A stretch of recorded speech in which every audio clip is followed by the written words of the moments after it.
Our plan will safeguard a reliable Canadian public square in a sea of misinformation and disinformation, so we can stay informed and tell our own stories in our own languages. Our plan will not only strengthen CBC Radio Canada, it will strengthen our communities that rely on it. It will make Canada strong. Nous allons nous donner un diffuseur public plus fort, des communautés plus fortes. Nous allons nous donner un Canada fort. Merci, thank you, and I look forward to your questions.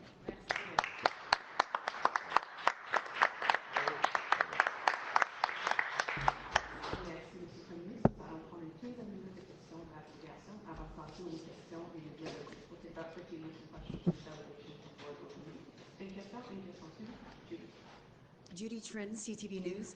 Good morning, Mr. Carney. You were at the helm of a company that quite clearly registered much of its business in Bermuda to avoid paying taxes, including, as CTV News reported, registered to an address of a bike shop in Bermuda. You have said that this is the way the world works, and that in the case of pension funds, that leaves more money for pensioners. But in this case, it looks like just plain tax avoidance.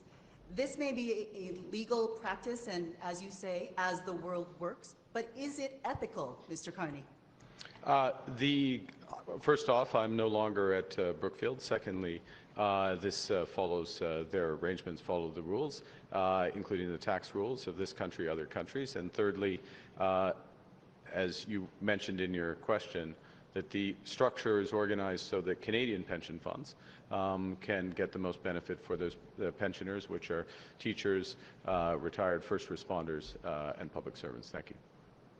You did not really respond to the question as to your opinion as to where, if it was ethical, but let me follow up on that. You wrote a book, Values. The thesis of that book was that capitalism or markets left to their own devices don't help humanity. For years, your party, the Liberal Party, has promised to stop the practice of tax avoidance that Brookfield and other companies have engaged in. Do you have the tools to do that? You said so. When are you going to release and tell Canadians what those tools are, and when will you implement them? In terms of having a fair tax system in Canada, including for corporate taxation, it's absolutely a priority of my government. If we are re-elected, it would be a priority of our government to ensure that our companies are paying their fair share of taxes, and that, above all, that those taxes that are at the resources that are at the disposal of the government, that they're being put in place for the purposes that Canadians want. And today is about making sure that those scarce resources are used to reinforce our culture in an independent CBC Radio Canada that provides vital information in all of our communities, and that helps to build this vibrant culture. And we couldn't be in a better setting, I think, than in Montreal to point to that culture that lives and breathes and is so crucial to our national identity. Thank you. Next question. Good morning. Bill Crane from the Globe and Mail. Following President Trump's tariff announcement this week, Alberta Premier Daniel Smith described it as a big win for Alberta and Canada. What are your thoughts on that assessment? Well, I think, thank you for the question, Bill. As I said yesterday, that I think with respect to the reciprocal tariffs, which is what the Americans are calling the series of tariffs announcements this week, Canada got the best of a series of bad deals. That's true. We did get a better deal than any other country. But we also have the reality that in place are tariffs that came from the unjustified tariffs that came from the fentanyl issue, an issue that we have put enormous efforts into addressing on both sides of the border, tariffs that are in place on aluminum and steel, and then tariffs that entered into force as of yesterday in our automobile sector. And so all of those in contravention of our trade agreements with the United States. So I don't think this is time for celebration. It's a time to fight those tariffs. It's a time to protect our workers and the companies affected. And it's time to build, including our cultural institutions. Former Reform Party leader Preston Manning recently wrote that if Canadians vote for you, it's a vote for Western secession. You opted not to run in an Edmonton riding, even though you grew up there.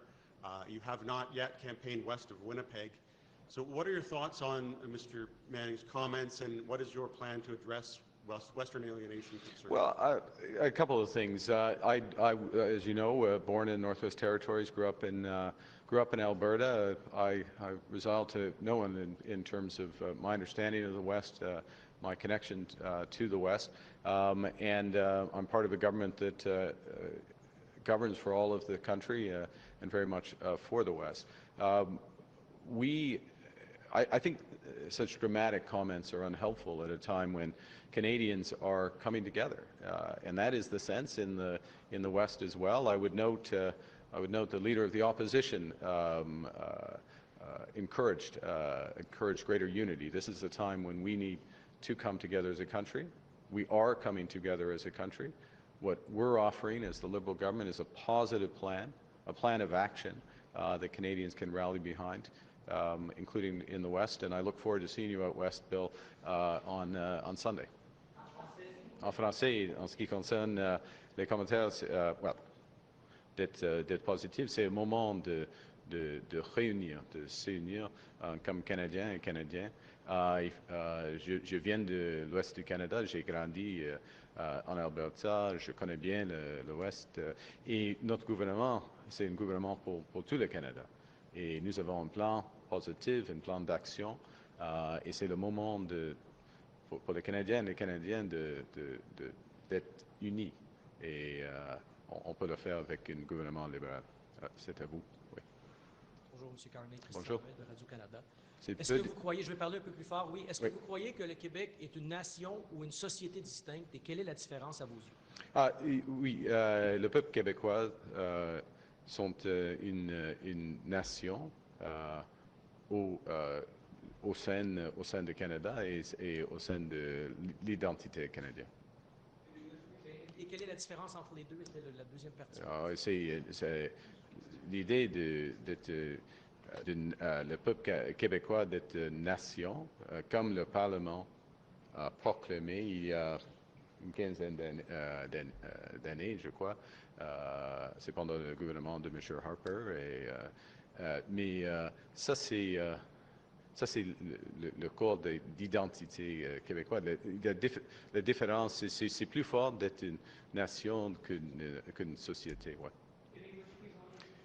On this issue, the question is, well, what I just said was that the Quebec people constitute a nation within Canada, and I observe that this is also the judgment of Parliament and the proclamation 15 years ago. You can Google the exact date, but everything is farther back in the past than I remember, but it's something like that now. Follow-up, s'il vous plaît. Le gouvernement québécois songe à élargir la loi sur la laïcité pour inclure le personnel et les bénévoles. Est-ce qu'à votre avis, c'est justifié ou discriminatoire?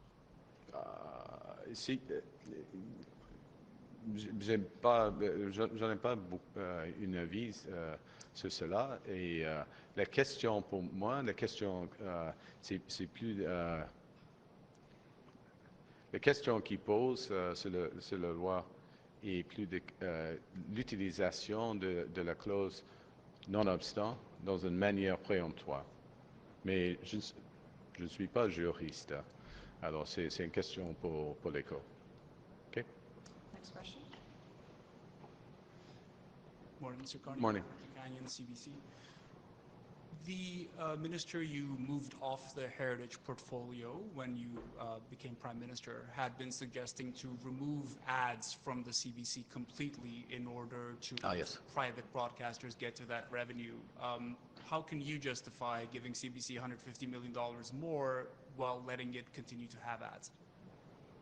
Well, first off, let me take this opportunity to thank Pascale Saint-Onge for her service to her riding to Quebec, to Canada, in many ways, but including as a deputy and as a minister, and also thank her for her leadership on these issues, including with her her white paper, green paper on the CBC, which informed many of the decisions that we are taking and announcing today.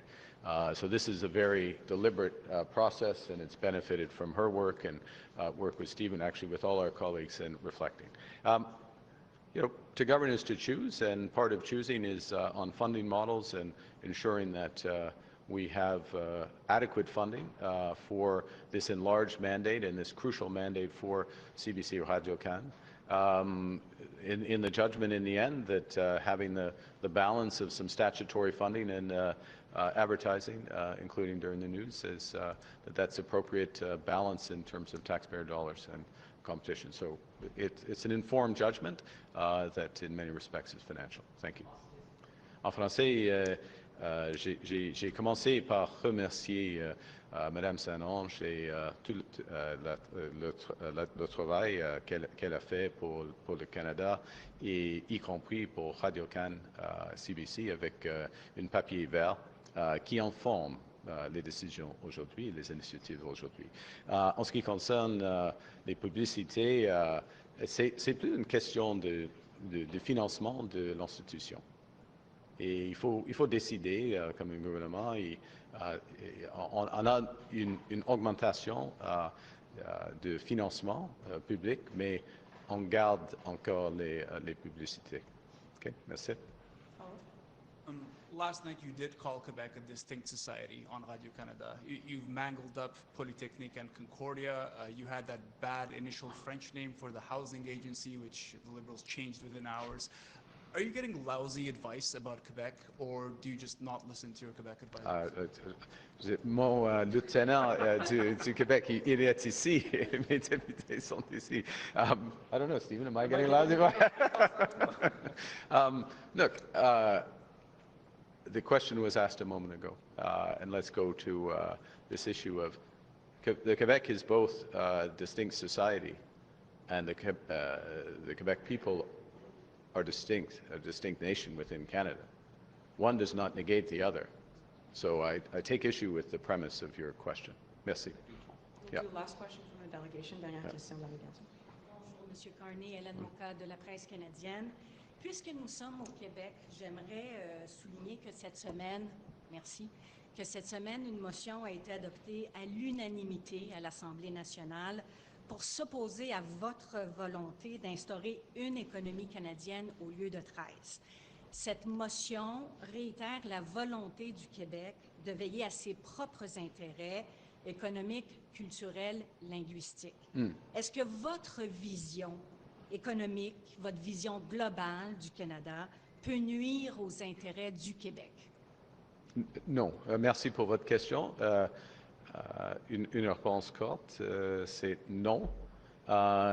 Je respecte toujours, je reconnais toujours l'importance de la langue française, la culture québécoise, et dans une société canadienne et une économie canadienne. Mais je veux souligner que M. le Premier ministre Legault,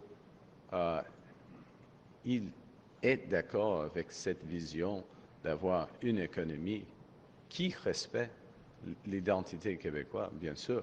Mais nous avons eu une communiqué unanime des premiers ministres à Ottawa par le dernier, qui décrète cette vision. Ce n'est pas seulement la mienne, c'est la vision de tous les premiers ministres du Canada. Et en lien avec votre annonce du jour, pour renforcer l'identité canadienne, je comprends que vous voulez protéger et renforcer la CBC Radio-Canada. Est-ce que d'octroyer plus d'argent à Radio-Canada est le seul moyen pour vous pour protéger la culture et le français, entre autres? OK. Ça, c'est une question fondamentale. Et c'est une des raisons pour lesquelles nous avons une ministre, une grande ministre, ministre de Culture et Identité canadienne, et une grande ministre comme personnage, pas nécessairement par taille, mais une grande ministre comme M. Guilbeault, qui est responsable pour renforcer l'identité et la culture canadienne, et bien sûr, y compris la culture québécoise. Alors, il y aura d'autres initiatives de notre gouvernement, mais aujourd'hui, c'est une grande annonce, c'est une grande initiative pour Radio-Canada, CBC. Et nous voulons concentrer sur ça. Maintenant. C'est une campagne électorale, il y a d'autres jours. Maintenant, aux médias locaux. OK. Oui, bonjour, Andy Bonjour. Saint-André de TVA LCN. Bonjour, M. Carney. Bonjour. Bonjour. M. Carney, pourquoi montrer la porte à un candidat ayant tenu des propos pro-Hamas et pro-Hezbollah, mais refuser de le faire dans le cas de Paul Chang, qui s'est désisté? Pourquoi est-ce différent? M. Chang a démissionné, sa décision était correcte.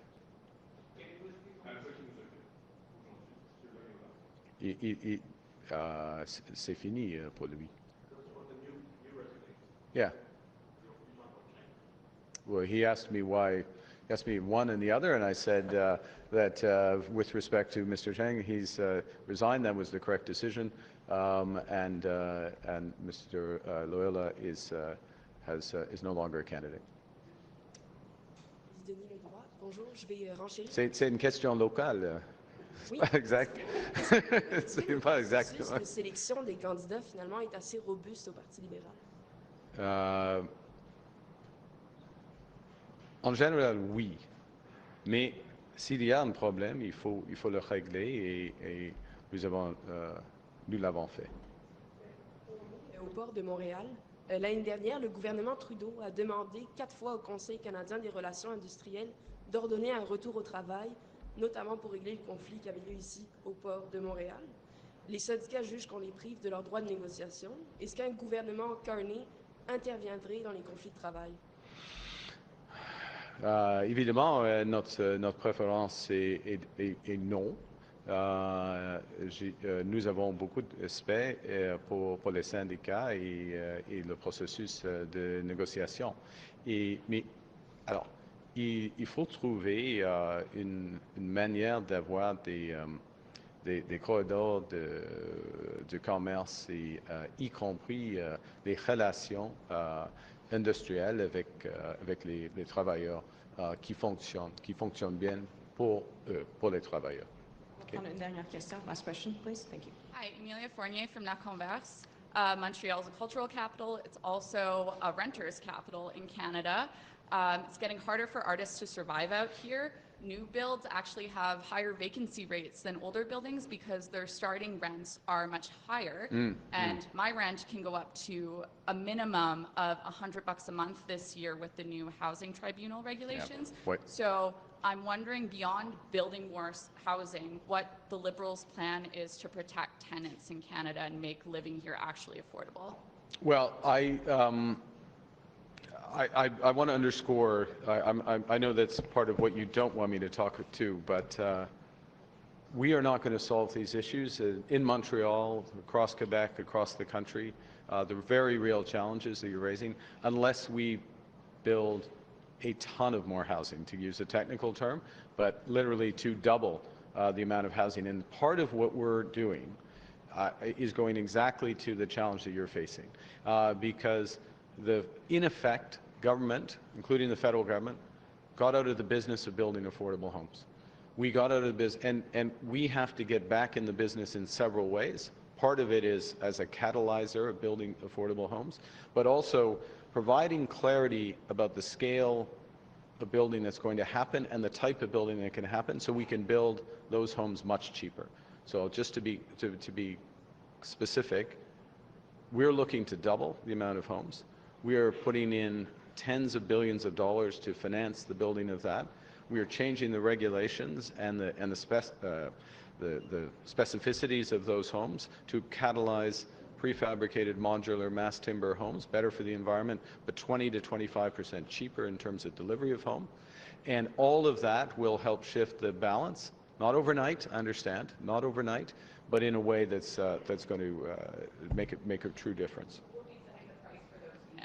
Who's going to be setting the rent price for those units? Well, many of those regulations are at the municipal level, and we respect levels of competencies of governments. Surtout au Québec, il faut respecter les compétences des gouvernements. Merci. Merci, Monsieur le Premier Okay. ministre. C'est ce qui m'a fait à notre conférence de presse. This puts an end to our press conference. Thank you. Yeah, what is this terrible advice?